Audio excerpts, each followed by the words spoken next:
Bem-vindos a mais um webcast sobre o regime fiscal de apoio ao investimento.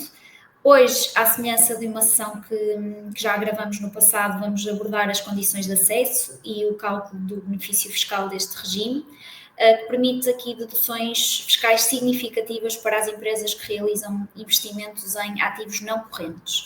Acreditamos que, de facto, o RFI pode ser uma ferramenta poderosa para otimizar os investimentos empresariais e promover o crescimento económico em diversas regiões do país. Para isso, e para nos ajudar a compreender melhor este tema, tenho connosco Carla Pinto, Team Leader, e Francisco Moreira, Account Manager da EFI Group. Olá a ambos, bom dia. Olá, bom dia, Bárbara.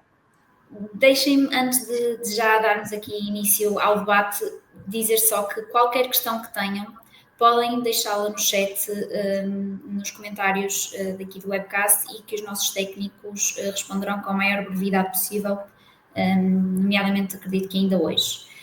Carla, antes de avançarmos para aquilo que são realmente as características mais específicas deste benefício, pedia-te um breve enquadramento do RFI e dos seus principais objetivos. Bom, bom dia a todos. Antes de mais, como tu bem disseste, o RFI é um regime fiscal de apoio ao investimento não corrente e que a sua aplicação está diretamente subjacente ao investimento produtivo que esteja afeto à atividade da exploração da empresa e que, aqui a título de resumo só, e que deve estar enquadrado no âmbito de 4 tipologias de investimento inicial. Portanto, há 4: criação de um novo estabelecimento, aumento da capacidade de um estabelecimento já existente, a diversificação da produção de um estabelecimento no que se refere a produtos não fabricados anteriormente nesse estabelecimento e a alteração fundamental do processo de produção de um estabelecimento já existente. Maioritariamente, pela experiência que tenho, o aumento da capacidade é aquele que as empresas maioritariamente recorrem para justificar este tipo de investimento, porque é este que nos setores melhor enquadramento tem, digamos assim. Portanto, este benefício permitirá uma dedução à coleta de IRC mediante as regiões elegíveis e tem uma percentagem associada mediante cada região. Portanto, aqui na região Norte, Centro, Alentejo e Autónoma dos Açores e da Madeira, corresponde a 30% das aplicações relevantes por um investimento até 15 milhões e 10% das aplicações relevantes relativamente à parte excedente. Relativamente às regiões elegíveis do Algarve e área metropolitana de Lisboa, é 10% das aplicações relevantes. Esta dedução à coleta é limitada a 50% em cada período de tributação, podendo, em caso de suficiência, ficar em reserva fiscal durante 10 anos, sendo depois dedutível nas mesmas condições. No caso de empresas que estejam a iniciar atividade ou nos 2 períodos de tributação seguintes, a dedução pode ir até à concorrência da coleta do IRC. Portanto, este benefício, no fundo, tem como principal objetivo permitir às empresas uma redução do imposto a suportar no período de tributação imediato ou nos 10 períodos de tributação seguintes, o que possibilita alavancar meios financeiros para apostar em novos investimentos. Ou seja, promove o investimento empresarial e a criação de emprego, que veremos de seguida depois relativamente às condições de acesso, que uma das condições será precisamente a criação de postos de trabalho derivados deste investimento que vamos fazer. Muito bem, obrigada, Carla. Falaste um bocadinho aqui da questão das regiões. Eu se calhar pergunto a ti, Francisco, que tipo de empresas é que podem beneficiar deste regime fiscal e quais as condições de acesso que elas devem cumprir para serem beneficiárias? Claro que sim, ou seja, no fundo, as empresas, neste caso, todos os sujeitos passivos de IRC são elegíveis para o RFI, sejam micros, pequenas, médias, grandes empresas, small mid caps, e que, de certa forma, reúnam cumulativamente as seguintes condições, ou seja, disponibilizarem, terem contabilidade organizada, o seu lucro tributável não seja calculado ou determinado por métodos indiretos. A empresa, no momento, deverá manter o investimento realizado durante 3 anos no caso de PMEs e 5 no caso de não PMEs, ou eventualmente durante o período mínimo de vida útil do bem ou até ao respectivo abate físico, ok? Não sejam devedoras ao Estado, isto é, a Autoridade Tributária e Segurança Social, devemos ter essas condições salvaguardadas. Não podem também estar em situação de dificuldade, estas empresas, ou seja, não estarem num processo de insolvência ou perante um processo especial de revitalização, no decorrer do processo especial de revitalização. E lá está, como a Carla tinha dito anteriormente, para além da criação do posto de trabalho, deve haver a manutenção desse posto de trabalho durante o tempo útil de vida do bem ou durante a manutenção desse bem. Essa obrigatoriedade dos 3 anos para PMEs e de 5 anos para não PMEs. E existem aqui setores que têm mais vantagens em utilizar este regime fiscal? Certo. À semelhança, em Portugal nota-se muito esta tendência, à semelhança dos incentivos financeiros, também os benefícios fiscais estão muito direcionados, muito vocacionados, sobretudo para a indústria, seja ela extrativa ou transformadora, e estamos a considerar, no fundo, pelo Código de Atividade Empresarial, os CAIs 05 a 09 no caso da indústria extrativa, e 10 a 33 no caso da indústria transformadora, e depois algumas atividades relacionadas com o turismo, nomeadamente o alojamento nas divisões 55, a restauração e similares nas divisões 56 e outras atividades de interesse turístico, 72.210, o 90.040, tem outras aplicabilidades. Também temos aqui algumas atividades do setor terciário, para além do turismo, que são elegíveis para o efeito, como é o caso das atividades de edição, as atividades cinematográficas, a consultoria e programação, e atividades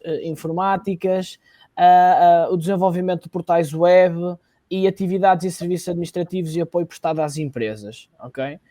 No caso em concreto, também podemos verificar, e também voltando a fazer aqui a referência àquilo que a colega tinha dito, a Carla, aqui as regiões não são tratadas todas de igual forma, ok? Nós temos claramente uma distinção de 2 grandes polos de maior desenvolvimento económico, que é Lisboa e Algarve, onde temos algumas regiões, não todas, com uma taxa de 10% de recuperação sobre as aplicações ou sobre os investimentos elegíveis. Nos restantes territórios, estamos a falar de uma taxa de 30% de recuperação do valor investido nesse aumento da capacidade produtiva. Muito bem, há aqui estas distinções por parte no que diz respeito às regiões. Carla, eu voltava a ti para te questionar que tipo de despesas é que são consideradas elegíveis, aqui é um ponto muito importante, e se também podes dar-nos exemplos de investimentos em ativos intangíveis que sejam aqui enquadráveis. E já agora aproveito e diz-me se estiver a azar, se nos puderes explicar como é que estes investimentos são avaliados, para quem nos está a ouvir perceber o processo. Bom, o RFAI está incluído no Código Fiscal do Investimento, portanto, e as despesas elegíveis, digamos assim, ou aplicações relevantes que estão considerados e que têm que estar afetos à exploração da empresa, portanto, estamos sempre com esta premissa de que tem que estar afeto à exploração da empresa, são vários. Temos ativos fixos tangíveis, adquiridos em Estado Novo, correspondente às adições verificadas em cada período de tributação, à exceção de alguns temas aqui que também vamos aqui considerar. Portanto, relativamente às adições que são consideradas, há a construção, aquisição, reparação e ampliação de edifícios, desde instalações fabris ou afetos às atividades turísticas de produção de audiovisual e administrativas, máquinas e equipamentos produtivos, incluindo software necessário ao seu funcionamento, equipamentos informáticos, viaturas de transportes de mercadorias devidamente enquadradas na atividade operacional da empresa, ativos intangíveis constituídos por despesas com transferência de tecnologia, nomeadamente patentes, licenças, know-how. Ao nível desta transferência de tecnologia, é um processo de transferência de propriedade intelectual, patentes, copyrights, por aí, know-how também, desde o laboratório até a sua aplicação em ambiente industrial. Também são aqui elegíveis, agora neste ano, os custos salariais decorrentes da criação de postos de trabalho de pessoas com habilitações literárias no nível 7 ou nível 8 do Quadro Nacional de Qualificações. No caso do REFAI, os custos salariais e os investimentos em ativos intangíveis não podem exceder os 50% das aplicações relevantes quando as empresas não sejam PMEs. Portanto, as não PMEs têm esta limitação, digamos assim. A sua avaliação será sempre numa ótica da pertinência da sua utilização por parte da autoridade tributária, através das evidências da despesa e o seu enquadramento no âmbito da exploração da empresa. Portanto, isto aqui é essencial e acho que vai haver aqui alguns momentos em que vou ter que repetir esta questão. É essencial que o dossiê fiscal que é exigido, digamos assim, naquilo que são as obrigações da empresa para a autoridade tributária e no caso de existir uma auditoria, é essencial que este dossiê fiscal esteja completo e que esteja com as devidas justificações e enquadramento de tudo o que envolve este benefício, que não é de difícil entendimento, mas que exige que esteja devidamente feito um enquadramento naquilo que é de facto a exploração da empresa. Muito bem.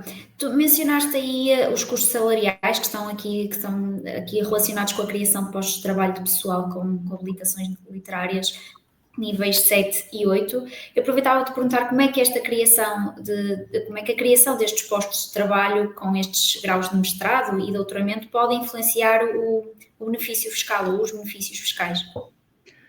Certo. Portanto, aqui os custos salariais entram em alguns benefícios, existem alguns benefícios fiscais que contemplam este tipo de despesa, nomeadamente o CIFID e mesmo o IFVS, digamos assim, com abordagens totalmente distintas e diferentes. Aqui no REFAI este é o primeiro ano em que vamos considerar, no fundo, os custos salariais e que vem aqui trazer uma mais-valia muito grande à utilização deste tipo de benefício, principalmente para aquelas empresas em que a sua operação seja assente em capital humano e não tanto em investimento produtivo. O facto de existir criação de postos de trabalho em que nós consigamos, no fundo, consigamos enquadrar naquilo que é o investimento que a empresa faz e naquilo que é o aumento da capacidade da empresa ou até mesmo a melhoria de processos de trabalho, com este nível de qualificação traz competências superiores, não é? E, portanto, a empresa consegue aqui ter um retorno daquilo que é a criação de postos de trabalho altamente qualificados e que traz aqui um know-how muito grande às empresas. Particularmente em algumas empresas de serviços, esta nova despesa que foi incluída no Orçamento de Estado de 2024 vem aqui trazer um aporte muito, muito importante ao nível daquilo que a empresa pode beneficiar. Que devem estar, outra vez, não me querendo repetir. Considerares pertinente, Carla, reforça. Não me querendo repetir, que deverão estar devidamente enquadrados, que deverão estar afetos àquilo que é a exploração da empresa, que deverão estar sempre num dossiê fiscal com aquilo que são as exigências da AT para este tipo de despesa. Muito bem. Pedia-te aqui, eu acho que trouxeste um slide para auxiliar, como é que é calculado o valor do benefício fiscal, não é? De forma prática, aqui um exemplo que pode permitir realmente às empresas perceberem como é que este cálculo é feito. Sim, trouxe aqui então um slide para se conseguem ver, portanto, como eu disse, vamos aqui fazer, relativamente ao REFAI, a dedução é até 50% da coleta. Vou fazer isto aqui é um exemplo muito simples, digamos assim, mas é só perceberem aquele retorno que maioritariamente as empresas que são da indústria conseguem recuperar. Portanto, não esquecendo aqui que podemos ter 30% até ao investimento de 15 milhões de euros e 10% do investimento superior, do excedente, a este valor. Portanto, considerando aqui que temos um investimento de 1 milhão, vamos fazer 30% vezes 1 milhão, que nos dá 300 mil euros, e vamos supor que a coleta de IRC apurada para uma determinada empresa, para uma PME, para 2024, são 200 mil euros. Ou seja, como podemos recuperar até 50%, a empresa pode incluir em sede de IRC a utilização deste benefício de 100 mil euros. Portanto, isto significa que poderá ser deduzido à coleta de 2024 um montante de 100 mil euros, ficando o restante, portanto, 200 mil euros para a utilização nos 10 períodos seguintes. Muito bem. É importante, quando a empresa tem investimentos, às vezes acontece, não é? Acontece que há empresas que fazem o investimento e que até podem ter a coleta suficiente para usufruir no ano. Contudo, se o investimento está feito, se o benefício existe, será importante, claro, utilizar este benefício para ter um retorno financeiro, digamos assim. Claro que sim. Obrigada, acho que realmente o slide auxilia aqui nesta visualização de toda a explicação do cálculo.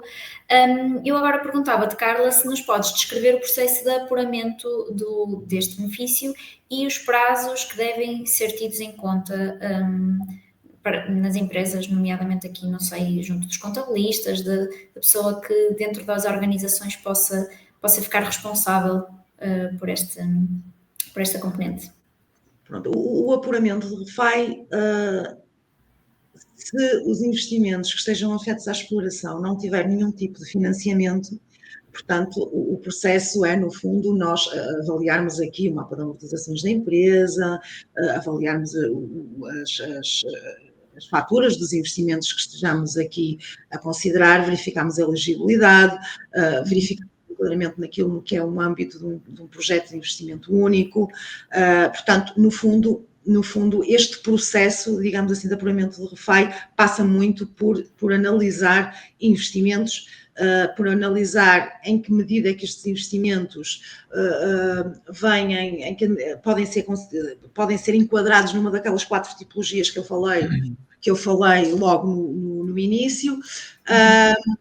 O prazo, digamos assim, é modelo 22, portanto, é maio, a não ser que existam prorrogações, portanto, até 31 de maio temos que ter este apuramento feito para que a empresa o possa incluir naquilo que é em sede de IRC, seja por via da utilização do benefício, seja por via daquilo que é uma reserva fiscal, ao nível daquilo que é o pós-modelo 22. Portanto, a empresa tem, e como o Francisco já tinha referido atrás, tem que garantir aqui algumas condições, nomeadamente a criação dos postos de trabalho e haver aqui a sua manutenção durante 3 ou 5 anos, sendo uma PME ou uma não PME, e garantir que os investimentos que são feitos e estejam precisamente na empresa durante esse mesmo período.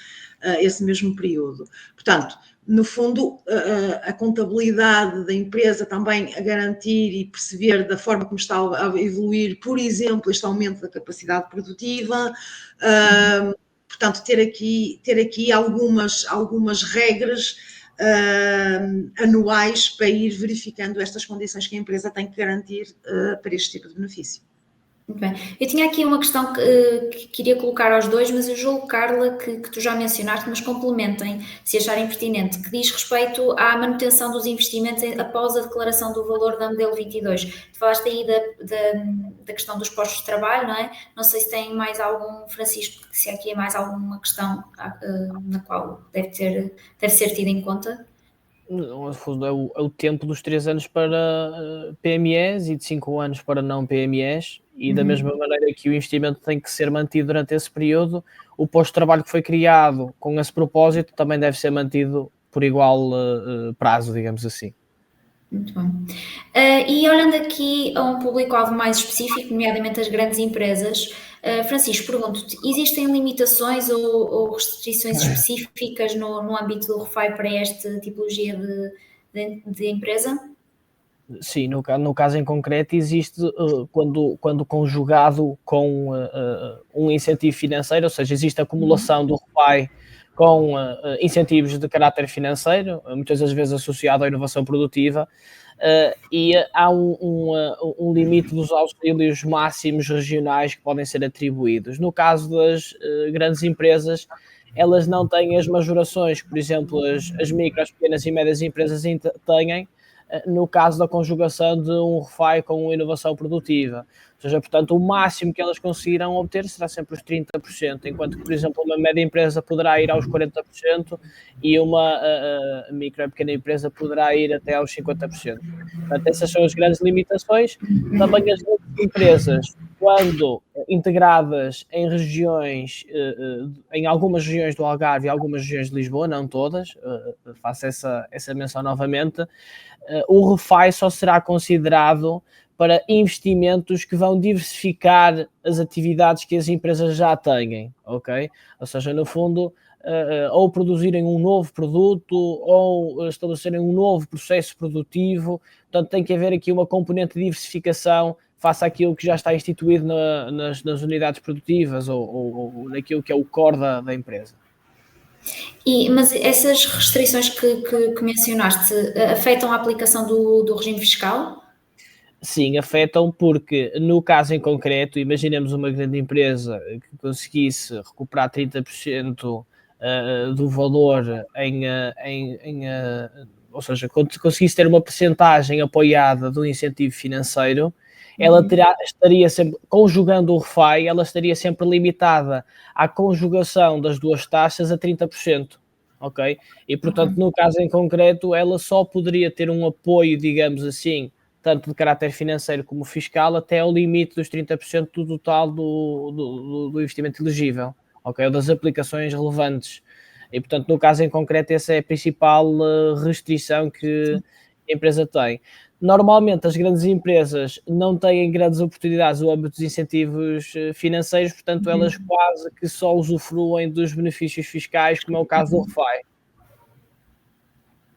Ótima nota para grandes empresas que nos possam estar a ouvir. Existem oportunidades, podem não estar tão fácil acesso nos incentivos, mas sim nos benefícios. E vou precisamente entrar numa componente que diz respeito à vossa experiência de acompanhamento de empresas na submissão destas candidaturas. E Carla, perguntava-te quais é que realmente podem ser os principais desafios das empresas que beneficiam do RFI e como é que elas os superam, porque é possível superar estes desafios. O que temos aqui reparado é que os principais desafios das empresas é precisamente esta questão da manutenção dos postos de trabalho. Portanto, dado também muitas das vezes aquilo que é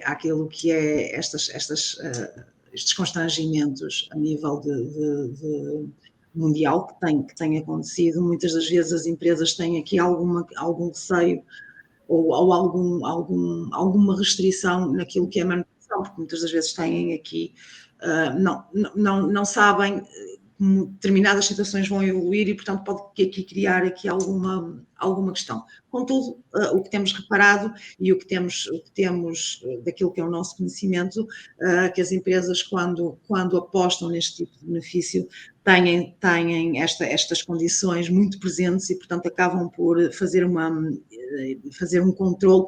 Claro que com um serviço especializado, com alguém que esteja mais especialista neste tipo de benefícios, o controle é feito muito continuamente, portanto, conseguimos aqui ir dando alertas para determinadas situações, porque muitas das vezes as empresas estão muito focadas no que é o seu, e muito bem, não é? Focado naquilo que é a sua exploração, aquilo que é a sua atividade, e há coisas que às vezes podem aqui escapar mais um pouco em determinadas situações, mas que nós ou os especialistas conseguem controlar. Entretanto, também nós temos conhecimento que as auditorias ao nível do RFI têm aumentado bastante, e de feedbacks que vamos tendo é que os principais desafios que existem em determinadas situações é precisamente esta questão do dossiê fiscal. Portanto, daí eu estar a dizer que isto é de facto mesmo muito importante. Porque no caso de ocorrer uma auditoria por parte da autoridade tributária, é precisamente o documento que solicitam, e se este não estiver devidamente fundamentado, nomeadamente ao nível daquilo que o Francisco estava a falar, da questão da intensidade de auxílios, que são estes os principais problemas que vão sendo identificados em auditoria, a questão da manutenção dos postos de trabalho e a questão de não estar devidamente justificado a questão da intensidade máxima de auxílios, e isto pode incorrer em penalizações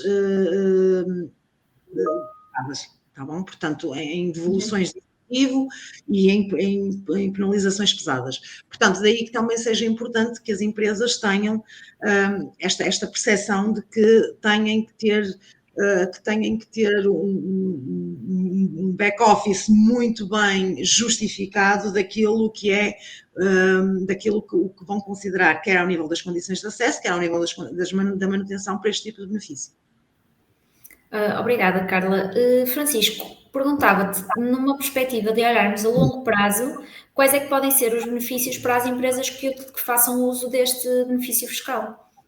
Sim, o maior benefício, o mais que evidente, é no fundo a poupança num imposto tão caro como é o imposto IRC, não é? Ou seja, as empresas poderem ter aqui um estímulo à sua produtividade e um estímulo ao investimento acima de tudo. Esse é o maior, acredito ser o maior impacto. Estes benefícios fiscais visam fomentar investimento privado, tem sido um problema por defeito do nosso país, ou seja, Portugal é um país muito avesso ao risco e, portanto, isto muitas das vezes do ponto de vista do investimento privado acaba por limitar dinâmicas nesse sentido. E, portanto, o benefício fiscal do RFA vem precisamente potenciar esse investimento e, portanto, de certa forma, alavancar também os próprios investimentos das empresas, ou seja, uma empresa, em vez de pagar o investimento a 5 ou 6 anos, se calhar consegue pagar o investimento a 2 ou 3 anos, ou seja, a rotatividade do investimento torna-se maior, isso vai gerar, logicamente, uma aceleração do crescimento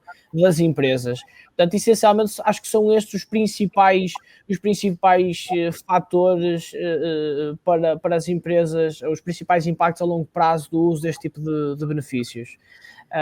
E logicamente o principal, pagar menos imposto. Acho que em Portugal é notado que pagar imposto é mau e, portanto, isso tem logo um impacto também psicológico nas empresas e nos gerentes. Sim, de facto, não, interrompendo aqui um bocadinho, de facto, o que se tem verificado é assim, o valor do RFAI, o valor do benefício não é valor que entra na empresa, é valor que não sai da empresa. E também temos verificado, não é, que algumas empresas têm como estratégia precisamente este valor que não sai, o voltar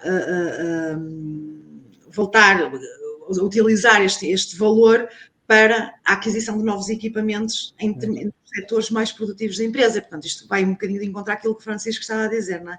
Portanto, acaba muito por também criar aqui uma rotatividade e também criar uma indústria mais evolutiva, não é? Com equipamentos mais tecnologicamente mais evoluídos e, portanto, só vantagens. Assim. No fundo, influencia aqui um bocadinho a estratégia de investimento no futuro da empresa, não é, Francisco? Exatamente. Principalmente porque o RFAI também tem uma componente interessante que é, nós podemos utilizar o RFAI para mais do que um ano fiscal. Ok, ou seja, uma empresa que faça um investimento, por exemplo, em 2024, partindo do pressuposto que cumpre todos os critérios, os requisitos de acesso ao RFAI, ela tem um crédito fiscal desse ano. No ano seguinte, pode fazer um novo investimento com características muito semelhantes e cumprindo esses critérios e tem outro crédito fiscal.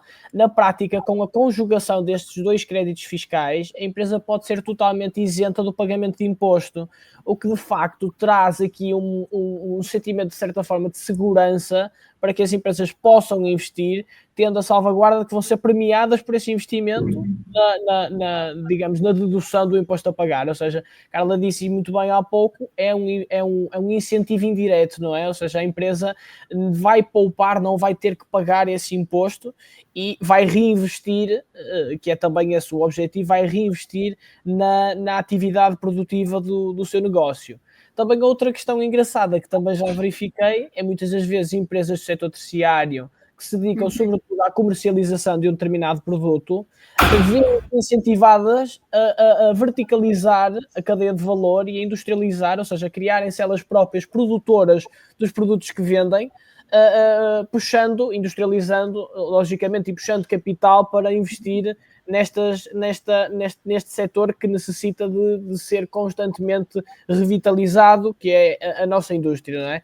E, portanto, efetivamente temos verificado isso, e é uma das estratégias que as empresas têm em mente e cada vez mais conhecem o RFI, e ainda bem, porque é sinal que estão informadas e que estão bem acompanhadas por especialistas, como é esse grupo, no caso. E como o Francisco falou muito bem, é uma excelente forma das não PMEs recuperarem valor, não é? Dado que não, neste momento existem poucas alternativas para este tipo de empresas. E é verdade, muitas das empresas aproveitam este benefício para internalizar processos que maioritariamente, por vezes, até recorriam a fornecedores. Exatamente. Acabam por apostar mais naquilo que é a internalização dos seus processos produtivos e ter respostas mais céleres ao mercado e ao setor. E criam-se aqui também aos postos, não é?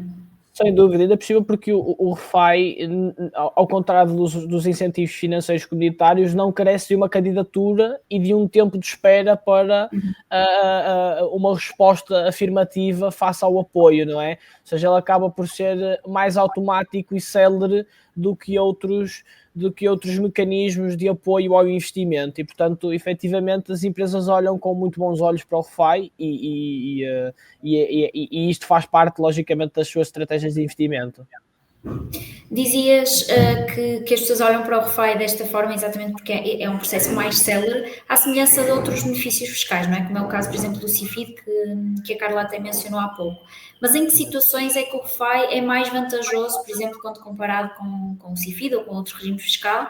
E por outro lado, eles são cumuláveis? É possível acumular aqui benefício em diferentes instrumentos, com diferentes instrumentos de financiamento, Carla? Bom, o RFI, considerando aqui que as condições estão garantidas, nomeadamente os CAIs, que Francisco já tinha referido, o RFI é vantajoso para qualquer empresa que tenha realizado investimentos e que se enquadre naquilo que é a exploração da empresa, não é? Okay. O RFI não é cumulável com qualquer outro benefício da mesma natureza, está cumulável, por exemplo, com o CIFID, portanto, as aplicações relevantes que entram no RFI não podem ser consideradas no CIFID, e deve sempre respeitar aquilo que são os limites de auxílios regionais que o Francisco tinha terminado.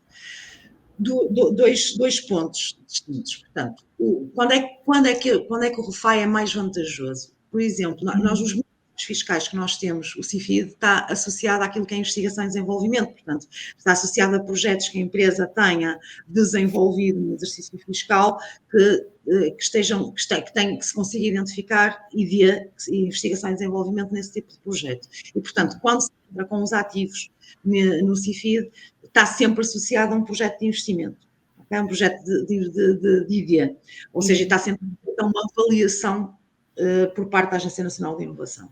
Aqui no RFI é investimento produtivo, portanto, não está dependente de uma avaliação por parte de nenhum projeto, está dependente daquilo que é o enquadramento e aquilo que são as condições deste benefício. Portanto, é direto, ou seja, é um pouco como o Francisco estava a dizer, não é um benefício que demore, que esteja sujeito a uma candidatura, esteja sujeito a uma decisão, digamos assim. Portanto, quando a empresa de alguma forma não tem ou não tem projetos de investigação e desenvolvimento e o seu setor é meramente produtivo, esta é uma vantagem muito grande porque pode utilizar este tipo de benefício. O segundo ponto é que muitas empresas acham, ou por desconhecimento, que este benefício é cumulável com as inovações produtivas do Portugal 2030. Portanto, desde que a empresa não ultrapasse esta intensidade máxima de auxílios que está estipulada pela União Europeia. Portanto, e aqui é que é um ponto, e que é um ponto muito, muito sensível, porque maioritariamente as empresas têm alguma dificuldade em justificar ou em compreender esta intensidade máxima de auxílios que pode levar à reposição de benefícios.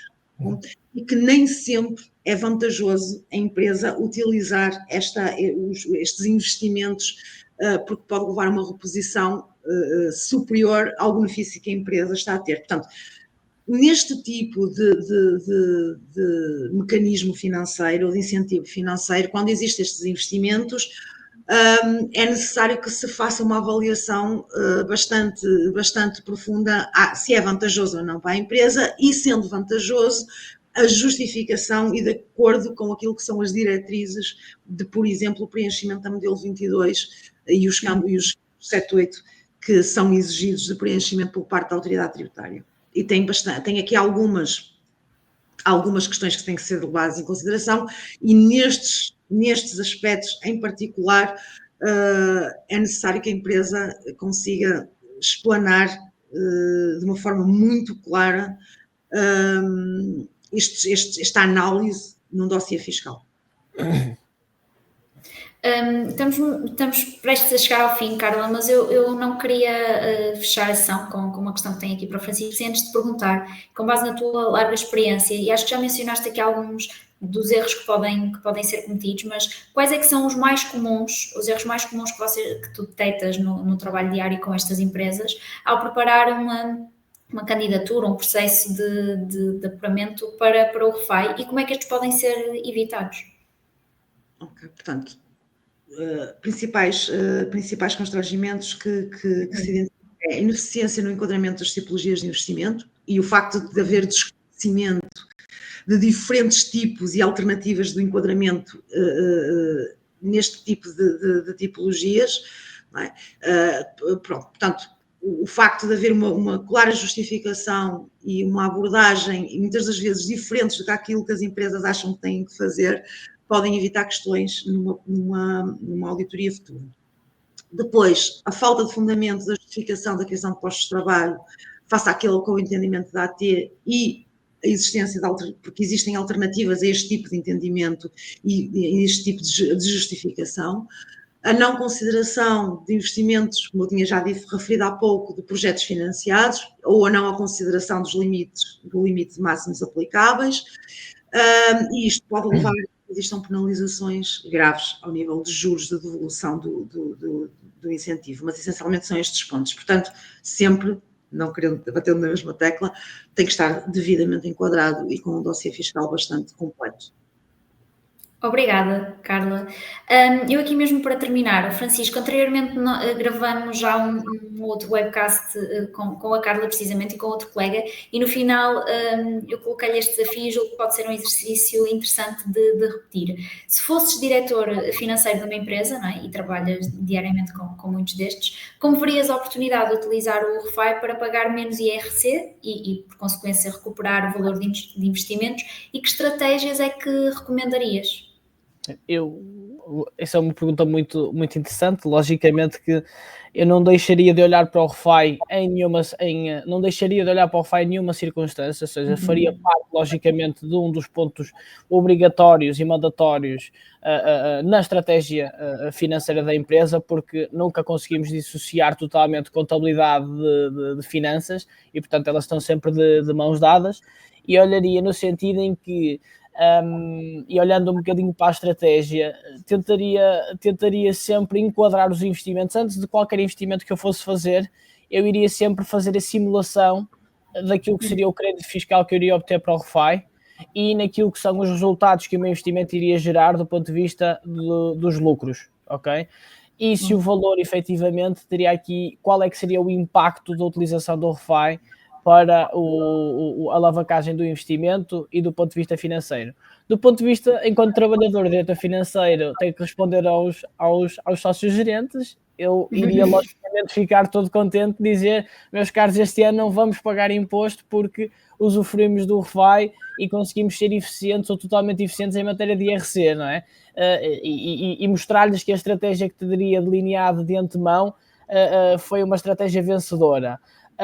Também na estratégia de investimento, logicamente o enquadramento teria que estar sempre alinhado e não, muitas das vezes os empresários, aquilo que eu noto é que eles optam principalmente para indústrias que utilizam maquinaria pesada optam sempre pela questão da segunda mão, não é? Ou seja, vou comprar uma máquina em segunda mão porque é mais barata.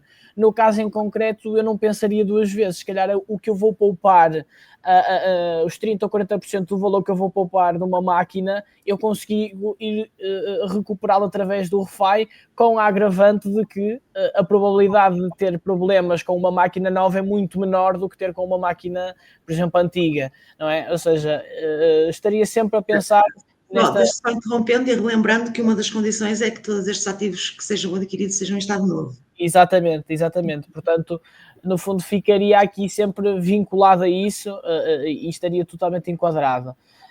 Mas essencialmente era isso, ou seja, o RFI é efetivamente um benefício que é indispensável hoje em dia para as empresas, lá está, enquadráveis, do setor industrial e de turismo, sobretudo, e qualquer investimento antes de ser feito teremos que ponderar e fazer as simulações necessárias para ver qual é que é o crédito fiscal e qual é que é o impacto financeiro que temos na empresa. Muito obrigada a ambos. Não estou a dizer que Ricardo. É importante empresas que de alguma forma tenham o tipo de benefícios fiscais, como é o caso do CIFID, que é importante fazer simulações e perceber precisamente naquela sequência da pergunta que fizeste, Bárbara, quando é que é mais vantajoso utilizar ou não o RFI, fazer as simulações devidas para perceber se de facto em que situações é que é mais vantajoso e como enquadrar este benefício. Claro que sim. É isso, portanto fica aqui a nota de fazer simulações para perceber qual o benefício fiscal mais vantajoso para as empresas e por outro lado aquilo que o Francisco dizia anteriormente, que é ao longo de todo o ano ir fazendo estas simulações, não é, para perceber se o tipo de investimentos que estão a ser feitos ao longo do ano depois podem ser enquadráveis numa altura de submissão da modelo 22, como é o caso. É fazer a análise contínua daquilo que é também a atividade da empresa e daquilo que são as aquisições e até perceber em determinada altura se mediante uma tipologia de investimento seria interessante fazer algum tipo de investimentos e colocar esse desafio às empresas, porque não? Porque nós também temos o conhecimento, conseguimos, os especialistas conseguem integrar os benefícios todos e portanto é mais fácil fazer este tipo de... Ter esta visão, tem esta visão, claro. Claro que sim. E também complementando e para terminar, Bárbara, peço desculpa, muitas das vezes aquilo que nós apercebemos, a Carla há pouco fez uma menção muito importante. O nosso tecido empresarial é essencialmente constituído por micros e pequenas empresas, em que as gerências estão muito afogadas naquilo que é o trabalho operacional e não têm muitas das vezes tempo para olhar para estas questões. O facto de empresas como a F Group disponibilizarem profissionais que trabalham todos os dias com estes desafios e para desafios diferentes, com empresas diferentes de todos os setores, todas as maturidades, todas as dimensões, permite que as empresas, em tempo útil, porque muitas das vezes é essa a questão, podemos usufruir do RFI, mas terá que ser em tempo útil, porque a oportunidade perde-se com o tempo, podermos trazer esse benefício às empresas e lá está, se eu efetivamente fosse diretor financeiro, provavelmente fiscalidade não seria uma das minhas especializações, eu iria tentar contactar uma empresa como a F Group para me auxiliar no enquadramento de uma primeira fase e depois naquilo que pudesse ser o alinhamento entre intenções. Até porque o retorno, o investimento de tempo que uma empresa tem em tentar fazer, muitas das vezes é o tentar, porque só depois em auditoria é que se apercebem que as coisas não estão bem justificadas e temos alguns casos destes em que as empresas depois recorrem para os apoiarmos em determinadas situações, mas depois o tempo que perdem em justificações e em fazer dossiês e portanto acaba por não compensar o não terem uma empresa que os apoie neste nível. Sem dúvida. Ótimo, obrigada aos dois.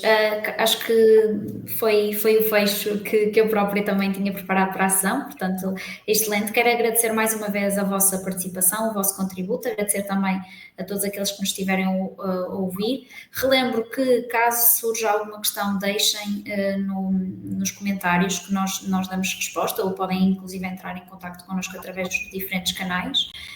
No fundo, e à semelhança do que o Francisco e a Carla estiveram a dizer, é aproveitar esta oportunidade para otimizar os investimentos e beneficiar de deduções fiscais que estão disponíveis, sejam elas o REFAI ou outro benefício fiscal qualquer. Do nosso lado, estamos aqui para ajudar no processo de apuramento e também ao longo de todo o ano, como foi mencionado, na avaliação destes investimentos. Acho que é tudo. Até um próximo webcast. Obrigada, Bárbara. Obrigada. Obrigado, Bárbara. Obrigado, Carla.